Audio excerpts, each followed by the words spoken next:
Good morning, everyone, and welcome to A Moment of Hope with Upward Transitions. We are so excited today to have as our special guest Stacey Ninness, President and CEO at Neighborhood Services Organization. Let me just bring her here on here. We're going to learn more about NSO today. Hi, Stacey. Good morning, Carla. So happy to be here. We are so glad that you could be our guest today. So we don't have a long time. We just have a brief conversation about the work in the community that NSO is doing. So tell us a little bit about the mission of NSO and its services and how it began. Absolutely. Well, NSO actually started right here in our community in 1920.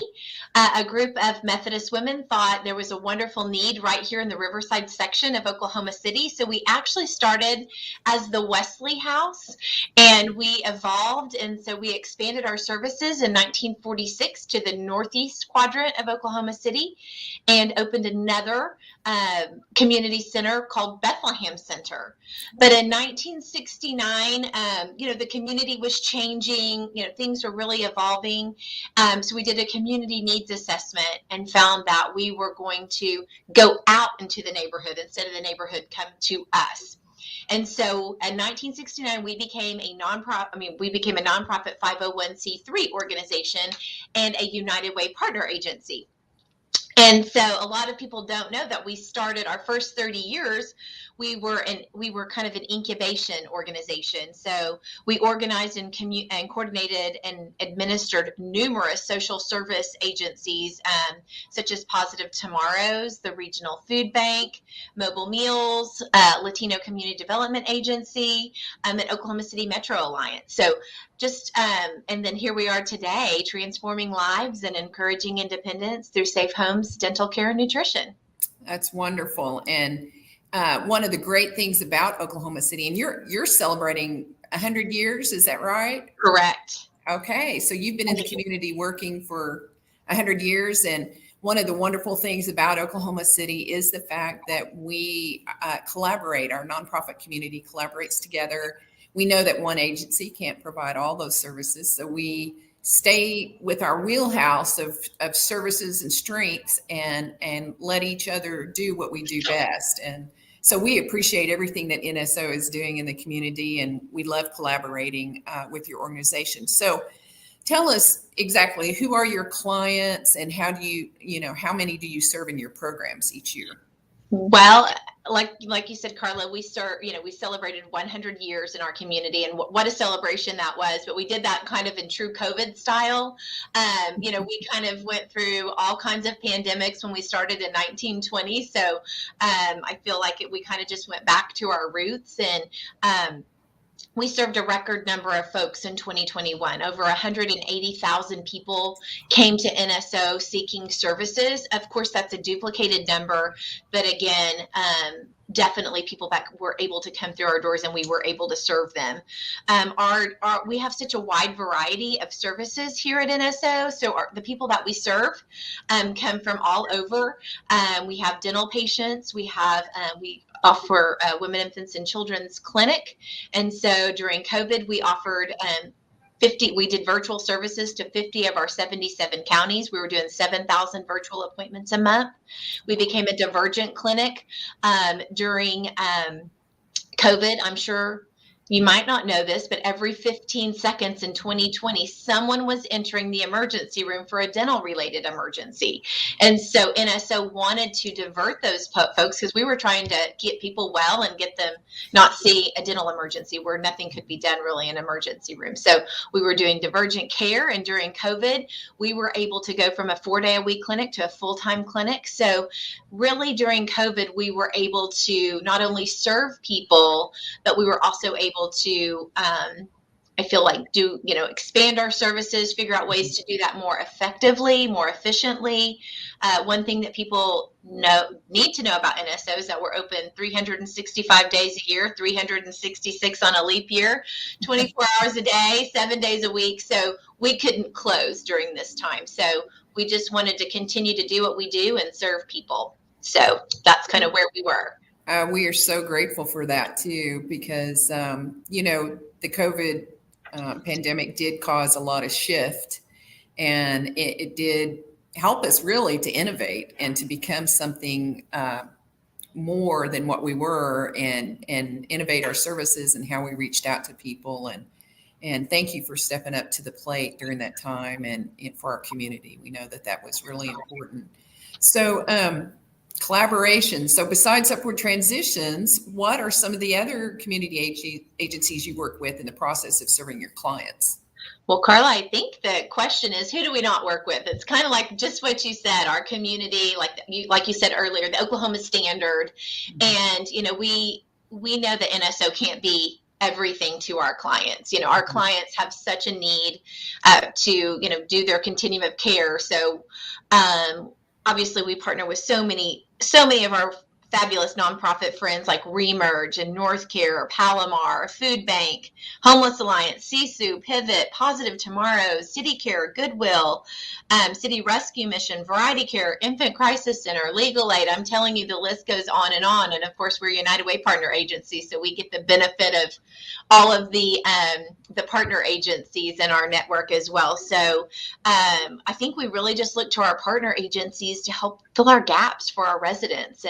And like you said, that's kind of what we do. I mean, we love our partnership with Upward Transitions. We refer people almost daily to you guys, because of the critical services that you all provide too for our unhoused residents and people that just need, birth certificates or legal documents. It's such an important role that you guys play in serving our community as well. So I think we all just have to work together. That's right. And speaking of United Way, they are running their annual campaign right now. And yes, we want to give a shout out to them because they do support our organizations. And as far as Upward Transitions, they're one of our largest funders, and we couldn't do what we do without them. And United Way is doing great work in the community through the partner agencies. I think they've doubled since, 2013, they've doubled their agency roster. So there was around 24, 25 back then. Now there's like 56, 57 agencies now. So the community comes together and works when we need to serve our clients in need and some of our most vulnerable residents. So, with the clients that your agency serves, what do you see as the most prevalent contributing factor to where they're at, like their needs? What is kind of, do you see anything like, is it not enough, employment opportunity, or what is it that you kind of see as a contributing factor to your clients?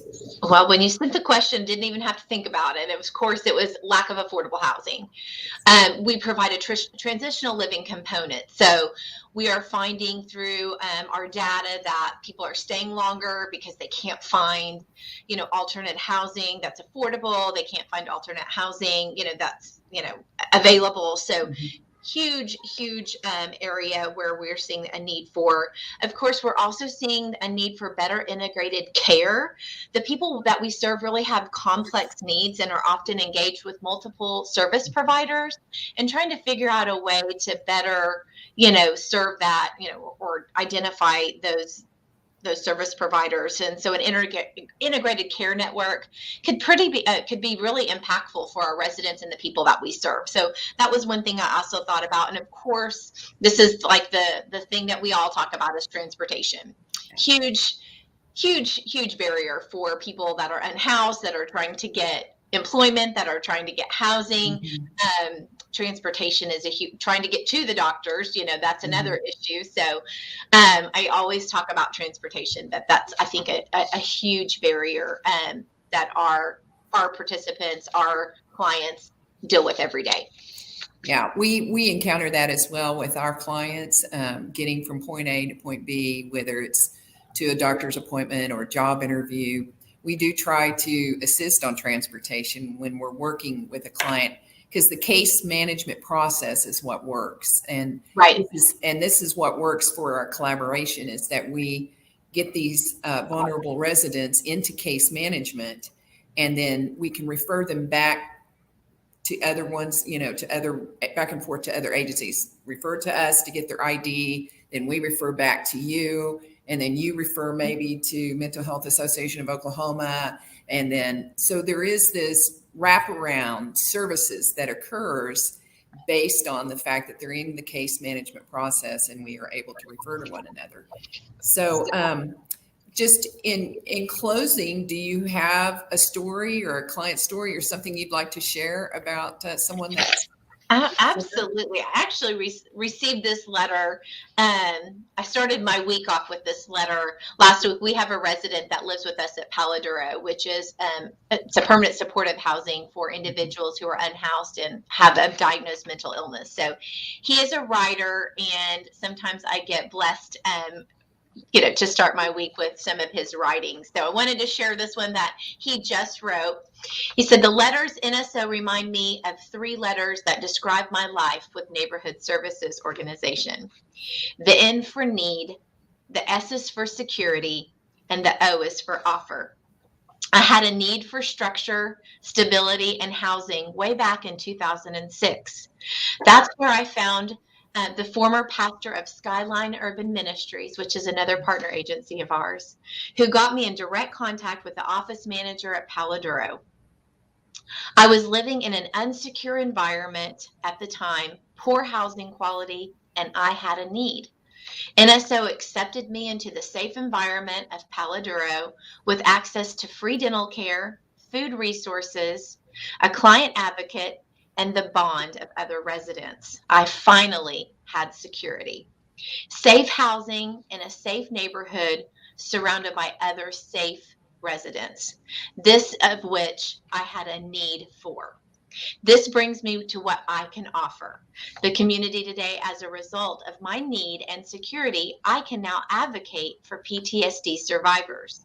I belong in the warm community of a church, St. Luke's, which I can offer my time and resources, and I can offer emotional and community support to my neighbors at Paladuro's. I can offer to God the best person I can ever hope to be, thanks to the helping hands of NSO and its partnering and supporting organizations like the United Way.